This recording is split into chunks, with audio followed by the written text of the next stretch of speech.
हाँ दोस्तों, राजवंश सिंह मोहाली आपका दोस्त। दोस्तों, मेरे YouTube चैनल में आपका स्वागत है। आज का जो टॉपिक है बहुत ही इम्पोर्टेंट है और सिंपल है। हर आदमी को ज़रूरत है, चाहे वो प्रॉपर्टी का काम कर रहा है या नहीं कर रहा।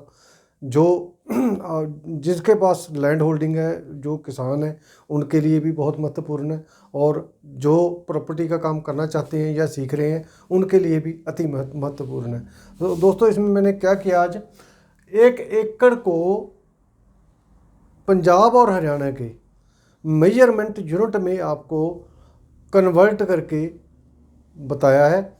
और 1 एकड़ में कितने गज होते हैं, कितने मीटर होते हैं, कितने स्क्वायर फीट होते हैं, कितने मरले होते हैं, कितने कनाल होते हैं, मरले और कनाल का जो मेजरमेंट है वो कैसे है, और जो बिगा बिस्वा का मेजरमेंट है वो कैसे है, और हम तफसील से बात करते हैं। मेरे को उम्मीद है कि ये वीडियो आपके लिए बहुत स्पेशल होने वाला है। सो दोस्तों, सबसे पहले मैंने 1 एकड़ लिखा है यहाँ पर। 1 एकड़ का मतलब है एक स्टैंडर्ड यूनिट, एक स्टैंडर्ड एकड़, जिसमें यदि हम बीघा बिस्वा की बात करें 4.16 बीघा आते हैं इसमें, जो पंजाब के छोटे बीघे। और ये एक और चीज़ नोट कर लो जी, जो ये मैं बात कर रहा हूँ ये उन स्टेटों की है जहाँ पर मुरब्बेबंदी हो चुकी है। जहाँ मुरब्बेबंदी नहीं हुई वहाँ पर अलग अलग बड़े छोटे चलते हैं। जहाँ मुरब्बेबंदी हो चुकी है वहाँ पर ये एकड़ चलता है, और एकड़ की यूनिट ऐसे ही रहती है ये। सो दोस्तों, यदि हम पहले बीघा बिस्वा से लेके चलें, बीघा बिस्वा में 1 एकड़ में 4.16 बीघा होते हैं, जबकि बोला जाता है कि 4.5 बीघे का एकड़ है। 4.5 बीघे का एकड़ नहीं है, 4.16 बीघे का एकड़ है।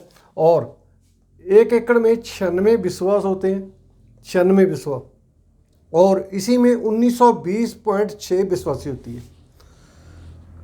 अब मैं बीघा बिस्वा पे आता हूँ। जो 4.16 बीघा है, पंजाब में 2 तरह के बीघे पाए जाते हैं।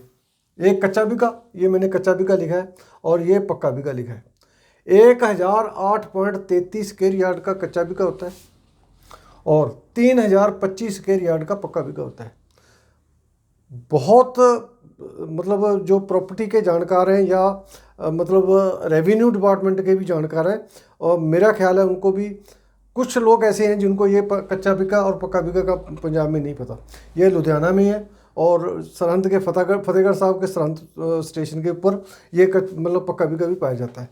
सो दोस्तों, ये तो हो गया हमारा 4.16, ये कच्चा बीघा हो गया, ये पक्का बीघा हो गया। अब ये 96 बिस्वा हो गया। 96 बिस्वा, एक बिस्वे का अपने एरिया है, रकबा है उसका 50.4166 स्क्वायर यार्ड का एक बिस्वा होता है।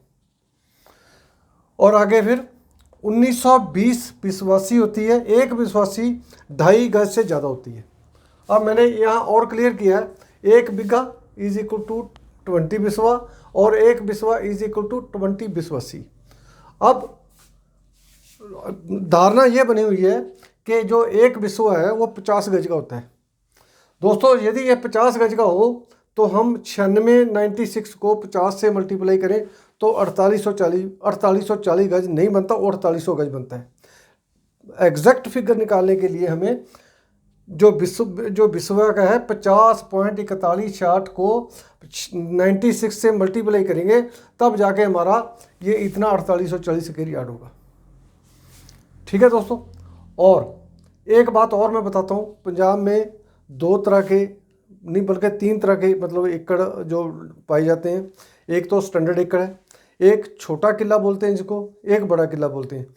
छोटा किला जो है वो 40 कर्म बाई 40 कर्म का होगा, और जो बड़ा किला वो 50 कर्म बाई 50 कर्म। जहाँ बिगे बिस्वे हैं वहाँ कर्म का जो साइज है, कर्म का जो साइज है वो है 4.7630 फिट, रनिंग फिट। मतलब इसको कर्म बोलते हैं या गट्ठा भी बोलते हैं। जहाँ बिगे बिस्वे हैं वहाँ पर कर्म छोटी होगी, और जहाँ कनाल मरले होगी तो वहाँ पर कर्म जो है वो बड़ी होगी। तो मैं कनाल मरले में आके वो बताता हूँ, वो 66 इंच की होगी। तो ये 4.7630 की एक कर्म बनी जाएगी। सो बिगा बिस्वे में जो कर्म है वो 4.7630 की, ये याद रखना है। उसके बाद दोस्तों आ गया अपना कनाल मरला, 1 एकड़ में 8 कनाल होते हैं। एक कनाल में 605 स्क्वायर यार्ड होते हैं और 20 मरला होते हैं। या तो इसमें 605 गज और या 20 मरला। आम धारणा ये है कि एक जो मरला है वो 30 गज का होता है। यदि 30 गज का हो तो 30 को 20 से मल्टीप्लाई करेंगे तो 600 गज बनता है, जबकि हमें कितना चाहिए 605। सो दोस्तों 160 मरला, 160 मरला, एक मरला जो है 30.25 स्क्वायर यार्ड का है, 30 गज का नहीं है। ये इस बात का भी आपने ध्यान रखना है। लेकिन आम जो प्रैक्टिस में पाया जाता है वो 30 गज ही लिखते हैं लोग।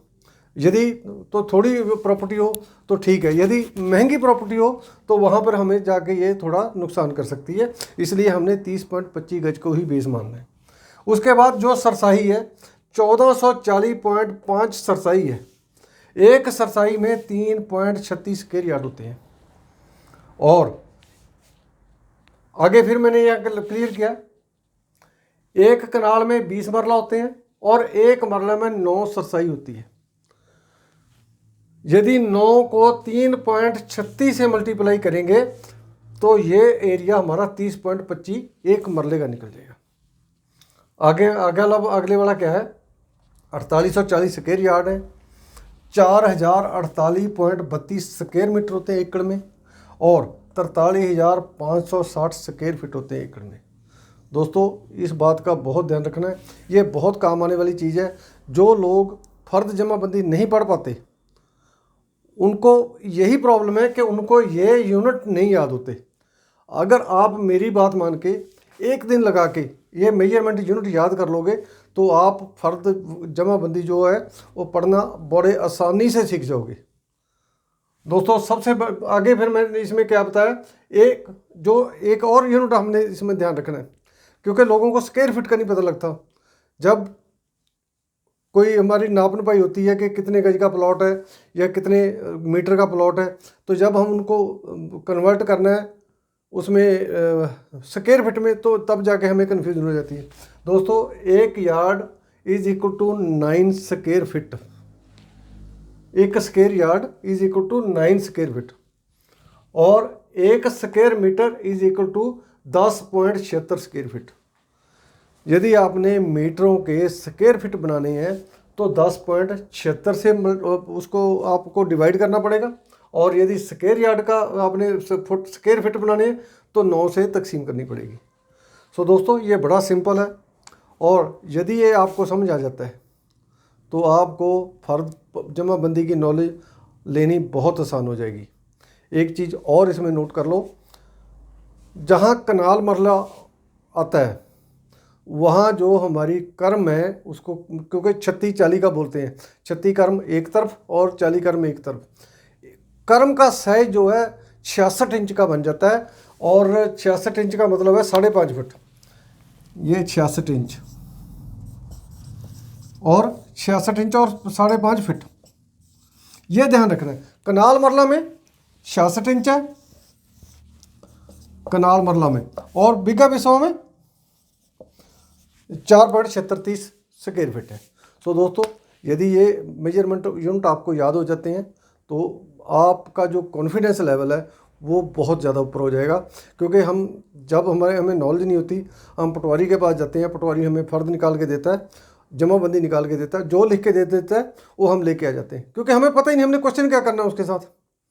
ये कई बार मैंने अपनी ज़िंदगी में कई बार फ़र्दों में जमाबंदियों में एरिया कम था, लेकिन वो पटवारी के साथ मेरी नॉलेज थी, उसके साथ बात करके उसके साथ बहस करके मैंने अपना रकबा ठीक करवाया।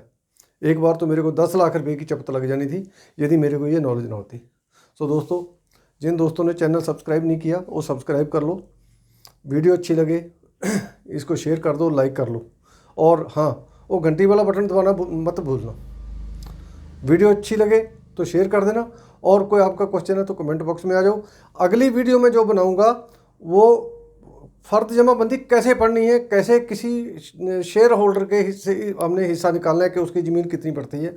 ये बहुत दिनों से मेरे को लोग बोल रहे थे कि सारी इसके बारे में कोई बात बताओ, ताकि ये समझ आ जाए लोगों को, क्योंकि ये बहुत जो रियल एस्टेट कारोबार में भी और वैसे भी बड़ी टेढ़ी खीर मानी जाती है।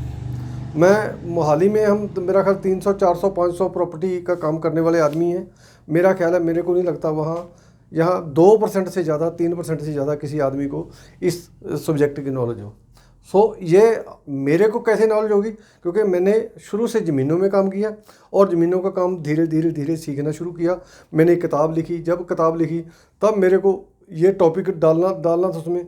उस टॉपिक को डालने के लिए मेरे को स्टडी करनी पड़ी, खोज करनी पड़ी। उसमें मेरा पटवारी जगदीश सिंह जो मुक्तसर में रहते हैं, उनका बहुत बड़ा योगदान है।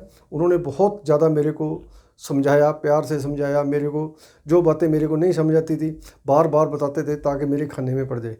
दोस्तों, ये बहुत बढ़िया, इंटरेस्टिंग और काम आने वाली चीज़ है। दोस्तों, आज के लिए इतने, मिलता हूँ जल्दी एक नए टॉपिक के साथ। Thank you very much. मैं कोशिश करूँगा अगली जो वीडियो है वो जमाबंदी पढ़नी आपको सिखा दें, उसमें से शेयर कैसे निकालना है, कैसे उसके हिस्से निकालने हैं, वो मैं आपको सिखाऊंगा। Thank you very much.